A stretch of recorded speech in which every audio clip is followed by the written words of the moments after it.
No matter how you pronounce it, SHEIN, SHEIN, SHEIN, whatever, you're probably familiar with this fast fashion company since it's the biggest in the world. But are you aware of how they came to dominate online fashion or the several controversies they've been in? Let's get into it. SHEIN was founded in 2008 in Nanjing, China by Chris Zhu. Originally, it was more of a drop shipping company. SHEIN launched its first website in 2011, branding itself as a company that mainly sold wedding dresses, but would sell other women's wear too. They mostly sold clothing in Europe and used targeted ads on Facebook and Pinterest to attract customers. At the time, online shopping was starting to become popular, but it hadn't reached the boom that it would in the next decade. By 2015, the company officially rebranded from its original name, SHEINside, to just SHEIN, which was meant to give the company a shorter and more memorable name. So it is pronounced SHEIN.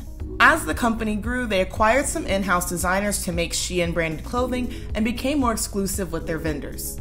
Soon, the company grew really popular overseas. It became popular in the United States around 2019, and it was especially popular with younger women. SHEIN became a worthy competitor of some similar online shopping sites like Fashion Nova and ASOS. SHEIN, however, has continued to stand out for its cheaper prices. The company receives loads of free promotion on sites like TikTok, where users post hauls and outfits of the day, showing off their SHEIN finds. Many of these posts aren't even sponsored. SHEIN does sponsor some influencers, giving them affiliate codes that they can post to give their followers discounts. Many of the SHEIN tags on TikTok have over 1 billion views. In addition, SHEIN uses ads that appeal to one's personal style and previous searches they may have done on the site to make them more likely to buy the clothing once they see it a second time. 2020 proved to be an excellent year for SHEIN. With most of us stuck having to shop online and money being tight for a lot of us, SHEIN seemed like the perfect option. By November 2021, the company was valued at $30 billion. Currently, SHEIN is worth over $100 billion, worth more than H&M and Zara combined. SHEIN is the most downloaded shopping app, even ahead of Amazon. Internationally, it's the most popular apparel site and is the most talked about clothing brand on TikTok and YouTube. Currently, SHEIN makes up 28% of the American fast fashion market. SHEIN's business model is to cater mostly to Gen Z, which explains the trendy clothing and the low price points. Because of social media and the general interest most teens and young people have in fashion, they're the ones more likely to do free promotion for the brand and the ones most likely to be influenced by it. Constantly sharing looks and creating new trends on sites like TikTok has caused fashion trends to evolve rapidly. SHEIN has to keep up with these trends, which means producing new clothes all the time. Producing clothes so quickly and in such large quantities has led the company to employ multiple unethical practices for the sake of success. While other businesses are slowly becoming more transparent about their production, SHEIN has become more secretive, leading many to believe the company is trying to sweep their more shady practices under the rug. The most obvious problem with SHEIN is the poor working conditions. Since the company's goal is to always stay on trend, production is non-stop. It can take as little as 3 days from a trend being identified to SHEIN designing a comparable item and listing it on their site. Workers are producing around the clock, and it's estimated that between 700 and 1,000 items are added to the website daily. The factories produce over 100,000 garments a day. The city of Guangzhou is home to SHEIN's headquarters, as well as hundreds of unregistered factories out of which SHEIN manufactures many of its products. Some villages contain dozens of these small factories called handshake buildings. Handshake buildings often take orders to manufacture for multiple different companies at a time, and therefore aren't directly owned by SHEIN. Laborers are subcontracted to work in these shops, cutting costs as they aren't technically direct employees of SHEIN. Many of these factories don't have any formal contracts with SHEIN, so there's no protection in place for the workers. SHEIN claims that they're paying their workers above industry average, but that seems pretty difficult to do if you don't keep track of the amount of employees you have, since you don't even own the factories that they work in. The average turnaround for these factories is 7 days from receiving an order, when the industry average is typically around 2 weeks. This leads employees to work up to 15-hour shifts a day in order to meet high demands. On multiple occasions, SHEIN has failed to publicly disclose their working conditions, something that's against the law in many places like the United Kingdom. They're among the few companies who have received a score of 0 for supply chain traceability. SHEIN doesn't disclose where their supply chains are, how they operate, or how their workers are treated. Other brands that scored a 0 for their traceability include Chanel, Dolce & Gabbana, and Fila. SHEIN has failed to comply with several countries' required proof that workers aren't subjected to slave-like conditions. Australia requires companies of their size to file annual statements with the Department of Home Affairs and Australian Border Force stating what the company is doing to protect their workers. Though SHEIN is currently in breach of Australia's anti-modern slavery law, no financial penalties currently exist. Even if they did, the company is worth $100 billion, so I'm not sure a fine would stop them. Worker exploitation isn't the only unethical practice SHEIN uses to keep up with high demand and rapidly changing trends. They've been in the middle of multiple infringement suits for stealing designs from other brands. SHEIN has been accused of copying luxury brands like Gucci and Dior, creating cheaper imitations of designs that would normally cost hundreds to thousands of dollars. They've also copied prominent designers like Marine Sir and Rick Owens. While it's normal for high fashion to eventually trickle down to the masses, a lot of SHEIN's designs are direct copies.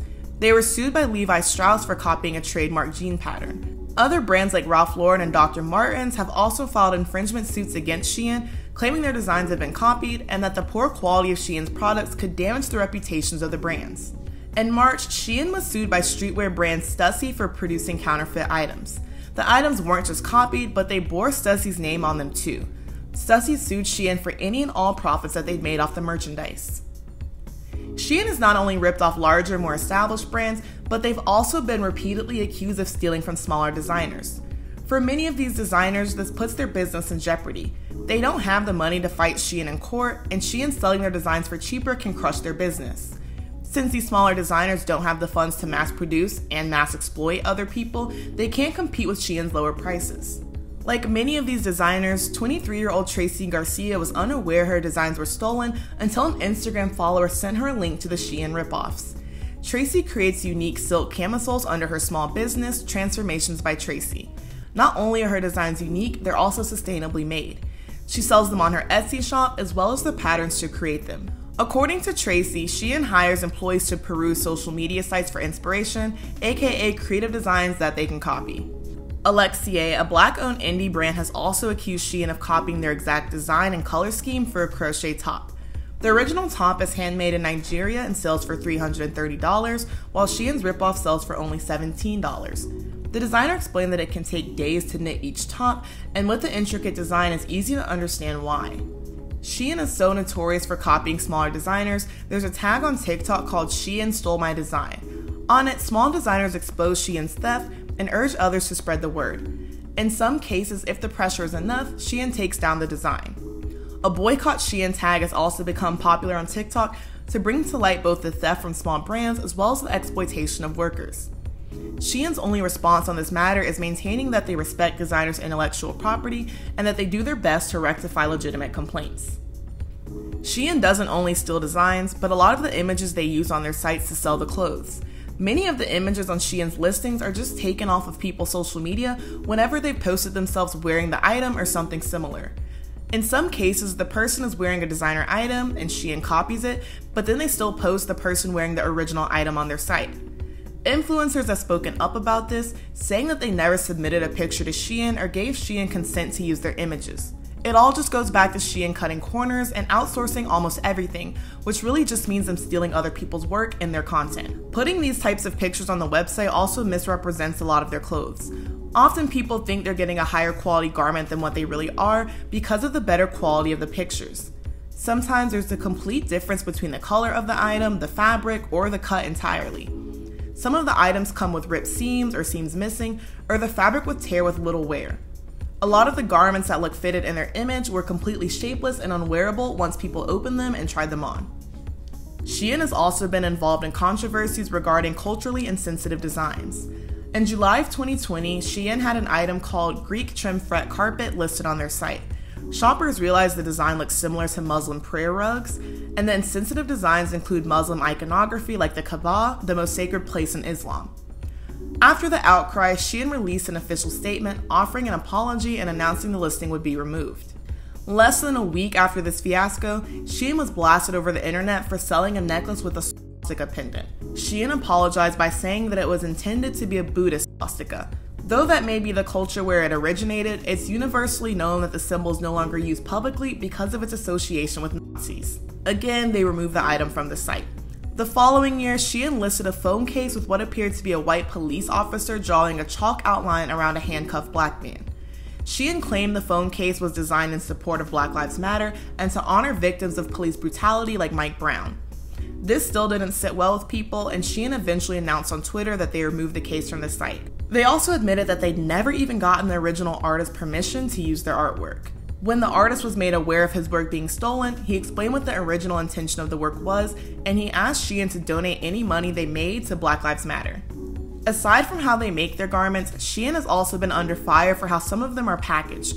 Customers have posted viral videos of bugs and insects being inside of their clothing. I'm never buying from SHEIN again, WTF. I literally just got it out of the package.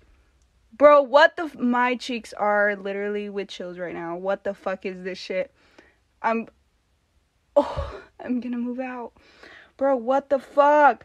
They're crawling on me now. What the fuck? SHEIN packages most of its items in clear branded zipper bags, meaning that anything inside the bags would have gotten there whenever they were packaged. It's not hard to imagine that the majority of these factories where the clothes are made aren't super clean. In one case, a customer unpacked a shirt, and when she did, bugs fell out of the folds of the shirt. She tried to contact SHEIN's customer service but was only able to reach a bot at first. SHEIN eventually said that they would investigate the issue, but it seems that nothing came of it. In another case, a customer claims to have found blood on the lining of a bathing suit that she'd ordered from SHEIN. She reached out, but her claim wasn't handled because, according to SHEIN, they follow strict hygiene measures. Another unsatisfied customer took to TikTok to post a white bikini she'd bought that had mysterious stains on the bottom when she opened it. It's clear that SHEIN isn't an ethical company by any means. Still, it's extremely hard to see a cute, cheap outfit and look past other people being exploited, especially when we're so far removed from where a lot of our clothing comes from. It's even more difficult not to order when it seems like SHEIN is the only way to affordably keep up with ever-changing trends. Since the clothes are so cheap, we're convinced that they're disposable and that there's really no consequence for continuously buying more. You can't even go on social media without seeing a post from or about SHEIN. I'm sure if you're someone in your 20s or younger, you either know people who've ordered from SHEIN or you've probably even ordered from SHEIN yourself. I don't want this video to come off as overly critical of people who shop at SHEIN, and I'm definitely not going to act like I haven't ordered clothing from SHEIN, and for a lot of people, fast fashion are the only affordable and size-inclusive options. We all want to wear cute clothing, and fast fashion is typically what's most affordable for younger people. So while fast fashion is unethical, it's not always necessarily fair to blame consumers. However, I do think it's still important to be conscious of how SHEIN and other fast fashion companies operate, because it affects more people than just the consumers, and hopefully it can inspire us to make more ethical choices about where to shop in the future if that ever becomes more feasible for us. Let me know down in the comments if you've ever had any negative experiences with SHEIN and what they were, and if you reached out to them, did they handle it, did they ignore you?